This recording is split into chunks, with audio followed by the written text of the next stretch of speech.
Salut tout le monde, comment ça va? J'espère que vous allez bien, que tout se passe bien pour vous. Aujourd'hui, je vous retrouve pour une nouvelle vidéo. Nous sommes dimanche et nous sommes au deuxième jour du Ramadan. On a beaucoup de chance cette année, ça a commencé un week-end, donc on y va tranquille. Il n'y a pas la course, l'école, le travail, des papiers à faire, des choses à faire, courir dans tous les sens. Non, là, ça a commencé vraiment tranquillement. Par contre, pour les personnes qui travaillent, c'est compliqué, courage à vous. J'ai connu ça, des week-ends où je travaillais, où tout le monde était à la maison et que moi je devais me lever aux horreurs pour aller au travail. J'ai connu ça pendant des années, donc je vous comprends complètement. Et pour les autres, eh ben, profitez-en. D'ailleurs, comment s'est passée votre première journée du Ramadan? Est-ce que ça va? C'était pas trop compliqué à tenir? C'était pas trop difficile? Ça s'est bien passé? Comment c'était? Dites-moi tout. Là, cette année, on mange quand même en tout cas ici à Paris, vers 18h30, 18h40, aux alentours. Je trouve que ça va. Franchement, on le sent pas trop passer. On a connu pire. On a connu des 22h, 22h30. Donc, c'était bien pire. Là, franchement, c'est vraiment cool. Moi, hier, la journée, elle est passée, mais d'une vitesse incroyable. C'était juste les douleurs de dos vers la fin de la journée où, bah, évidemment, je peux pas prendre de médicaments. Faut attendre. C'est tout. Sinon, c'était franchement une journée très agréable hier. D'ailleurs, pour la petite anecdote, mon oncle est venu récupérer son lustre que je lui ai ramené avec moi du Maroc. Pour ceux qui ont suivi les vlogs, pour ceux qui ne les ont pas suivis, je vous laisse aller voir les dernières vidéos. Et pour toutes les nouvelles, sachez qu'il y a une vidéo par jour sur ma chaîne YouTube. C'est un vlog, c'est des recettes, c'est des routines ménage, c'est un peu de tout. Et je vous ai partagé du coup le lustre que j'ai ramené à mon oncle. Il est venu le récupérer hier, sauf qu'il n'avait pas vu le temps passer et à 18h10, il me dit bon bah j'y vais. Il était venu avec ses enfants. Il me dit à 18h10 bah j'y vais. Moi quand je l'ai vu rester vers 18h10, je me suis dit bah c'est sûr il mange avec nous et tout, ça va être cool. Et non, lui il avait pas vu l'heure. Du coup on a bien rigolé, il est resté manger avec nous pour ce premier jour du Ramadan. C'était franchement très sympa, on a bien rigolé. Les enfants étaient très contents d'être avec leurs cousins.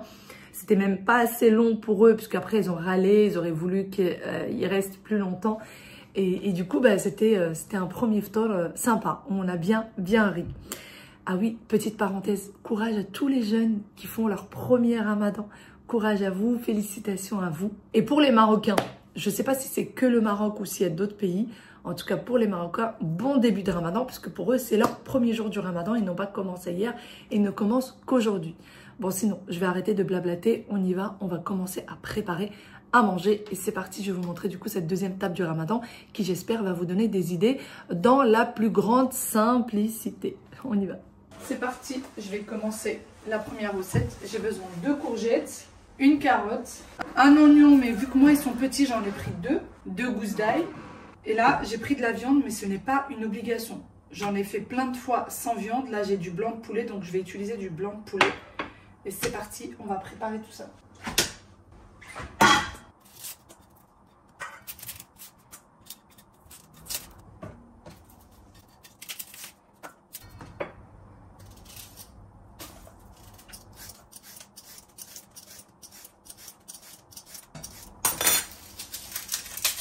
Deux gousses d'ail suffisent largement.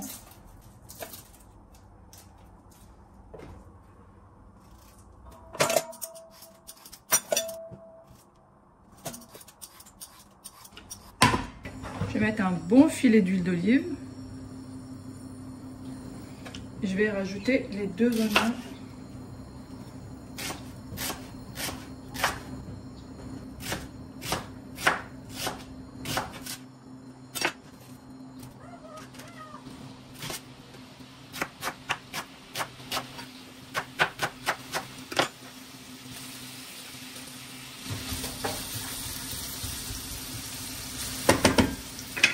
Je vais prendre une carotte et je vais venir la faire avec l'économe.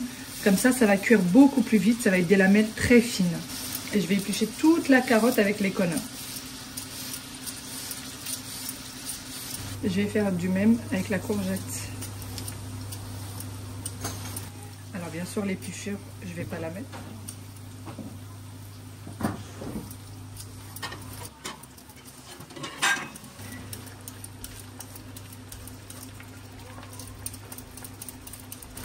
Si Si vous aimez les carottes, vous pouvez en mettre bien plus. Moi, j'en mets qu'une parce que sinon, c'est trop sucré et du coup, ça donne un goût un peu sucré. Mon mari n'aime pas ça. Donc, c'est pour ça que j'en mets qu'une seule.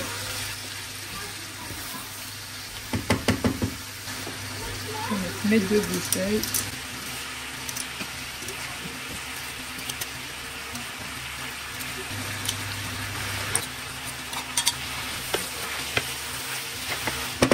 Je vais laisser cuire à feu très très doux et tout ça va réduire. Et pendant ce temps-là, je vais prendre le poulet que je vais couper en petits morceaux. Alors, le blanc de poulet, en tout cas, a besoin de très peu de cuisson. C'est pour ça que je le mets vraiment à la dernière minute. Et encore une fois, ce n'est absolument pas une obligation. Moi, j'ai déjà fait ces pains-là plein de fois sans viande.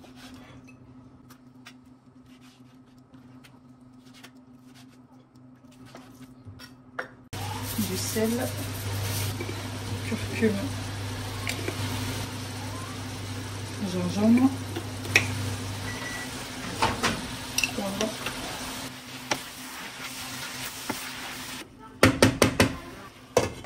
Il y en a qui vivent la belle vie pendant qu'il y en a qui travaillent. Ça va? C'est bon de manger dans le jardin? Il fait un peu frais, mais... Il fait froid, tu trouves? Aya, t'as froid, toi? Non? T'as chaud, carrément? J'ai besoin maintenant du Thermomix. Je vais préparer une pâte à pizza. C'est là-dedans que je vais venir mettre ma farce. Alors, la pâte à pizza, elle est très facile à faire. Vous n'êtes pas obligé d'avoir le Thermomix. Je vais vous donner tous les ingrédients et vous pouvez le faire avec votre pétrin ou même à la main. Je l'ai déjà fait. Si jamais vous ne voulez pas faire votre pâte, vous n'avez pas le temps ou pour d'autres raisons, sachez que vous pouvez acheter une pâte à pain chez votre boulanger. La plupart des boulangeries, vous y allez, vous demandez de la pâte à pain, ça coûte le prix d'une baguette. Vous pouvez également prendre de la pâte à pizza du commerce ou alors vraiment, dernier recours, de la pâte feuilletée ou de la pâte brisée. Ça fait très bien l'affaire aussi. C'est pas une obligation de faire votre pâte maison, c'est toujours mieux, mais ce n'est pas une obligation. C'est parti, moi je vais faire cette recette-là et je vous donne tous les ingrédients. J'ai déjà mis l'eau dans le Thermomix. J'ai déjà mis 220 g d'eau. Regardez, c'est là.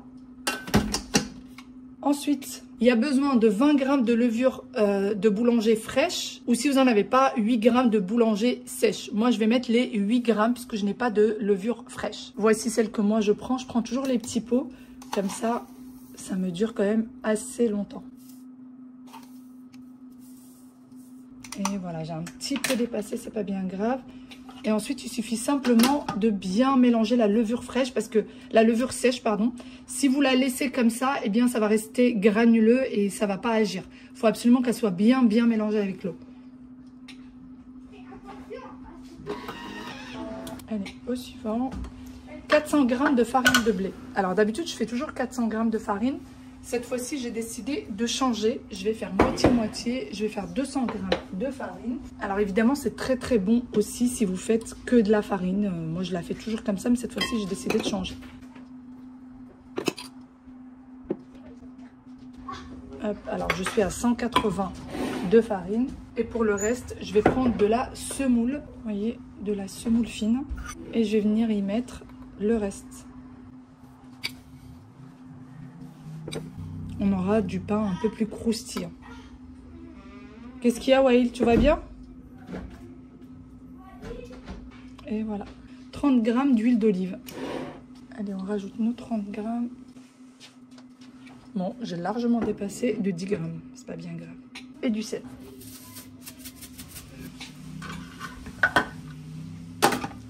Et c'est parti pour le pétrissage. C'est aussi simple que ça.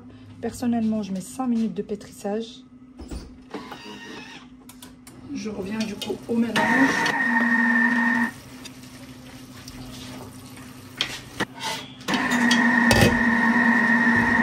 Bon, la première préparation est terminée. La farce, ça y est, elle est prête.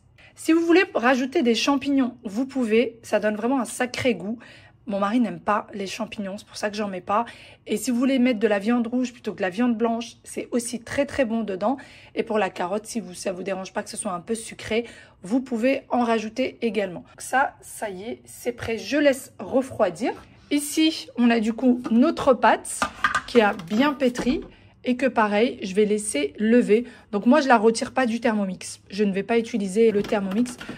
Donc je peux la laisser lever à l'intérieur. Voilà pour ça. Les filles, je viens de voir un commentaire qui m'a fait tellement rire, mais tellement rire, j'ai trouvé ça trop mignon. L'une d'entre vous m'a dit, tout est parfait, il manque juste la tenue du ramadan, un petit caftan, un petit truc un peu oriental. Les filles, il fait trop froid. Il fait, regardez-moi ces cheveux là qui partent dans tous les sens. Il fait trop froid, j'ai pas... Franchement, le mettre juste pour la vidéo, me l'écailler juste pour que la vidéo soit parfaite, je peux pas, j'ai trop froid et vous me connaissez, j'ai des problèmes de dos. Donc plus j'ai froid et plus j'ai le dos qui me donne des douleurs. Donc c'est pas possible, hein, c'est voilà. Une prochaine fois, quand il fera bon, quand il fera chaud. Là, mon mari me dit qu'il fait très bon à l'extérieur, mais la maison est quand même un peu fraîche. Et en fait, la porte que vous voyez, juste là derrière moi, c'est la porte du garage. Donc, je vous dis pas, il y a un froid qui passe par là. Et vu que je passe beaucoup de temps en cuisine, je le sens bien. Je le sens très bien. Bon, allez, je continue les préparations. Aujourd'hui, ça va être comme d'habitude des choses qui sont très faciles à faire, mais qui sont quand même délicieuses. Et j'avais une petite envie pour aujourd'hui. Je vais vous la partager. J'espère que ça va vous plaire. Allez, on passe à la recette suivante. La petite envie, c'est cette recette-là. Ce matin, mon mari est parti au marché et je lui ai demandé de me ramener du calamar. Je voulais absolument du calamar frais, donc il m'a ramené 2 grands qui ont déjà été nettoyés d'ailleurs par le poissonnier, mais que moi, bien évidemment, je suis venue laver. Et là, je vais venir les couper en morceaux, comme ça. C'est parti, je vais couper aussi le reste.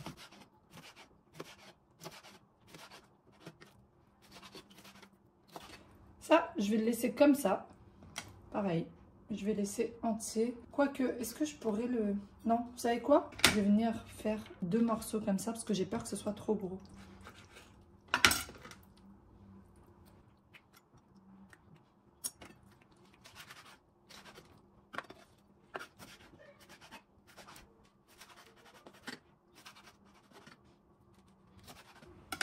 Je vais prendre un saladier. À l'intérieur, je vais mettre un petit peu de lait. Un œuf. Un peu de sel. Je vais mettre un mélange d'épices comme ça. Alors, dans ce mélange, il y a tout ce que j'aurais voulu mettre. Et moi, vu que j'ai ça, je les utilise directement. Mais vous n'êtes absolument pas obligé de le mettre si vous ne l'avez pas. Donc, si vous n'avez pas cette épice-là, ce que vous mettez, du sel, du poivre, curcuma, paprika, l'ail en poudre et de l'oignon en poudre, si vous en avez. Si vous n'en avez pas, juste de l'ail en poudre suffit. Et là, on va bien mélanger tout ça. Et ensuite, je vais mettre mon calamar à l'intérieur. Et je vais laisser le poser un maximum de temps. Donc moi, là, il doit être à peu près 15 heures. Je vais laisser poser jusqu'à 17h30 à peu près.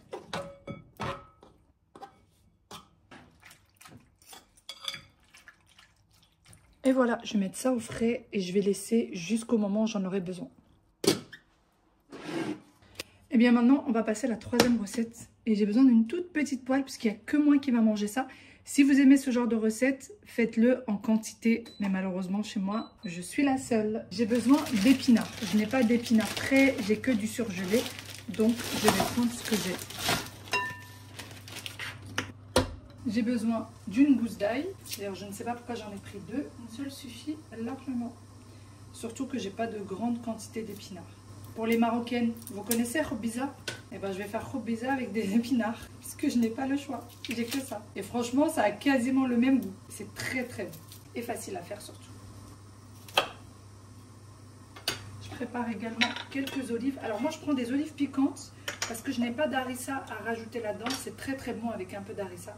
Mais vu que j'en ai pas, je vais remplacer les olives vertes toutes simples par des olives piquantes. Et je vais couper en 2.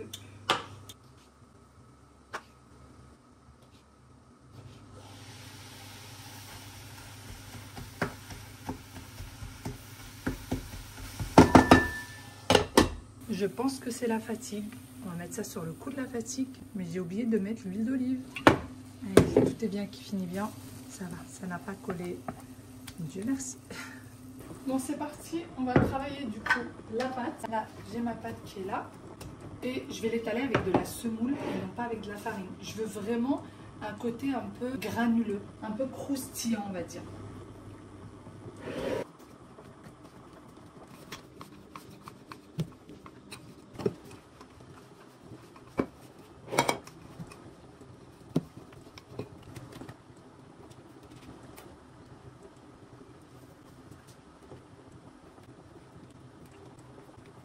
Alors moi j'ai pris un emporte-pièce, vous prenez un verre, un bol, ce que vous avez. Moi j'ai acheté un lot d'emporte-pièces sur Shein il y a déjà des années de ça. J'étais même pas encore dans cette maison et franchement ça tient hyper bien, c'est en inox, c'est parfait.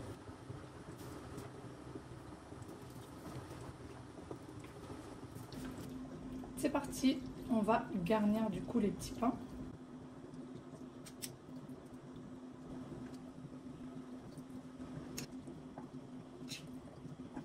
Je ne vais pas utiliser toute la farce parce que je sais que ça ne sera pas mangé. Donc je vais faire que 4 petits pains. Et le reste, eh bien, ça sera pour demain ou une autre fois. Je vais voir, est-ce que je vais le congeler, donc le sortir que dans quelques jours. Ou alors je vais le laisser au frais et l'utiliser demain. Mais en règle générale, ce que je fais, c'est que je l'utilise vraiment que quelques jours plus tard. Au moment où vraiment, ça y est, je commence à être très fatiguée. Mon corps commence à être très faible. C'est à ce moment-là que je vais sortir tout ce qui est au congélateur. Et mes pains, je vais les faire cuire plus tard, pas maintenant, juste avant de passer à table, 3/4 d'heure avant, 1 heure avant de passer à table pour que ça reste un petit peu chaud. Et je vais les faire cuire au four à 190 degrés à peu près. Je soude bien les côtés parce que sinon ça va s'ouvrir à la cuisson.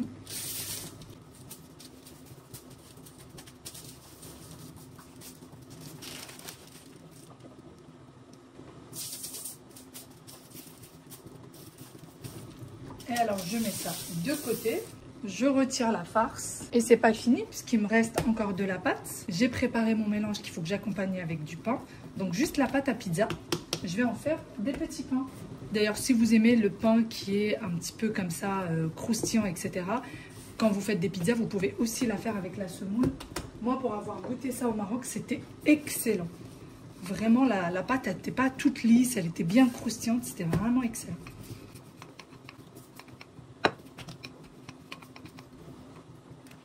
Évidemment, la pâte pour les petits pains, elle sera beaucoup plus épaisse que celle des pains qui sont farcis. Vous voyez, celle-ci, elle est quand même beaucoup plus épaisse, alors que cela était très très fin.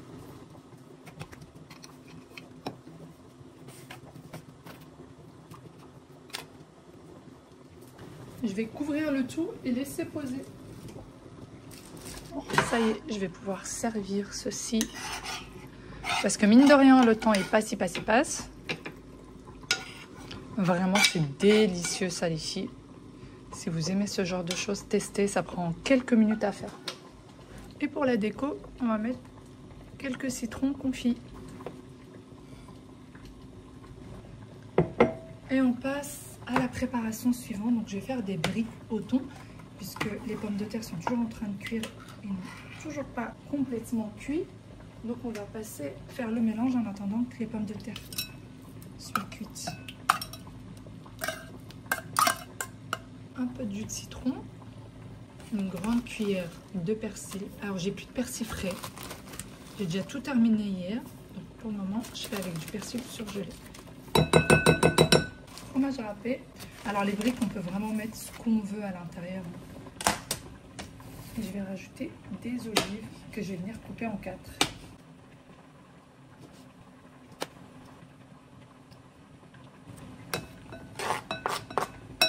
Je rajoute un œuf. Je ne sais pas si j'aurai besoin d'un œuf ou de 2. Donc pour le moment, j'en mets qu'un. Je vais mélanger et je vais rajouter les épices. Donc du sel et du poivre. Moi, je ne mets que ça, que sel et poivre. Et je vais rajouter la pomme de terre une fois qu'elle sera cuite. Les briques, je les ai mis dans un sachet comme celui-ci parce que ça durcit assez vite. J'aime bien les préparer à l'avance, mais les briques, ça se mange chaud. Donc, il reste 1h30 avant le ftour. Je viendrai les faire cuire vraiment juste avant. Et pareil, ça sera au four et non pas à l'huile. Donc, j'ai quasiment tout terminé. Pour ce qui est de la halala, il faut que je la sorte du frais. J'en ai encore d'hier. Et voilà pour le halala. Alors, vous allez me dire, mais tu fais que des petites quantités, etc. Oui, c'est parce que sinon, ça reste, ça se jette. Je préfère faire des toutes petites quantités. Quitte à ce que, si on en veut encore, j'ai le mélange qui est là et c'est vite fait. Je mets ça dans des feuilles de briques et je mets ça au four ou alors au air fryer, c'est vite fait. Je préfère faire comme ça que d'en jeter. Parce que quand c'est pas chaud, quand ça vient pas d'être fait le jour même, on a du mal à le manger, pour être sincère avec vous. Il est 16h58, donc quasiment 17h, on mange dans 1h30. Je vais commencer la cuisson des pains et je vais mettre en mode pain Hop. Vous allez me dire, mais tu préchauffes pas le four? Non. Sincèrement, quand c'est du pain, je préchauffe pas forcément. On en parle de la cuisine après la préparation du ftour ou pas? Est-ce qu'on en parle? Bon, j'ai pas grand chose, pour être sincère, parce que j'essaie de ranger petit à petit. Au fur et à mesure, je range. Mais quand même. En fait, c'est pas le rangement de la cuisine qui est difficile, c'est la fatigue plus le rangement. Toutes celles qui ont des enfants assez grands pour pouvoir ranger la cuisine après le ftour, vous avez bien de la chance. Je sais pas comment ça se passe chez vous. Moi, à l'époque, c'était mes parents qui faisaient à manger. Et nous, on venait ranger la cuisine. Et une fois qu'on avait pris le ftour, ça y est, mes parents ne bougeaient plus de leur place. Et c'était à nous de ranger. Voilà. Bon, allez, je vais ranger tout ça. Je vais remplir le... En fait, il y a juste à remplir le lave-vaisselle. La farce du pain, je l'ai mis au congélateur. Enfin, j'ai mis ça dans des sachets que je vais mettre au congélateur. J'ai écrit dessus comme quoi c'était une farce de pain. J'ai écrit les ingrédients qu'il y avait dedans. Carottes, courgettes et poulet. Comme ça, je sais exactement. Et je vais mettre ça au congèle. Et après, il n'y aura plus qu'à sortir pour pouvoir faire des pains une prochaine fois. Et je pense que je vais sortir un sachet semaine prochaine et un sachet semaine d'après. Comme ça, on ne mange pas tous les jours la même chose. Voilà. Et la farce de briques, par contre, il y a des œufs à l'intérieur. Donc, je ne vais pas la congeler. Je vais la préparer pour demain. Le reste des farces de briques. Si jamais c'est pas mangé ce soir. Ce qui m'étonnerait. Connaissant... faut savoir qu'à la maison, on n'est pas des gros mangeurs. Que ce soit mon mari ou moi-même, on n'est vraiment pas des gros mangeurs. Les enfants, ça dépend des jours. Voilà. Je ressors le calamar qui a bien eu le temps de s'imbiber du mélange. Et là, je vais prendre ceci, de la chapelure panko. D'ailleurs, si vous n'arrivez pas, la chapelure panko, vous allez la trouver dans les magasins asiatiques. Franchement, c'est la meilleure chapelure. Et si vous ne la trouvez pas, dites-le moi, je vous donnerai une astuce qui ressemble plus ou moins à la chapelure panko. C'est pas tout à fait ça, mais franchement, ça fait l'affaire. Et vous avez quelque chose de croustillant aussi. Je vais mettre un petit peu de sel dans la chapelure et un petit peu du même mélange qu'on a mis là-dedans. Encore une fois, vous pouvez le remplacer par de l'ail, du paprika, sel et poivre. Et je vais mélanger le tout. Et là, je vais prendre mon calamar que je vais mettre à l'intérieur. Et je vais le faire frire. Voilà. Attention à la friture. Ça peut vite brûler vu que c'est assez tendre. Il a été dans le lait, etc. Je mets de l'huile. J'ai pas d'huile de friture, donc je prends de l'huile de tournesol. Et à faire frire dans de l'huile bien chaude.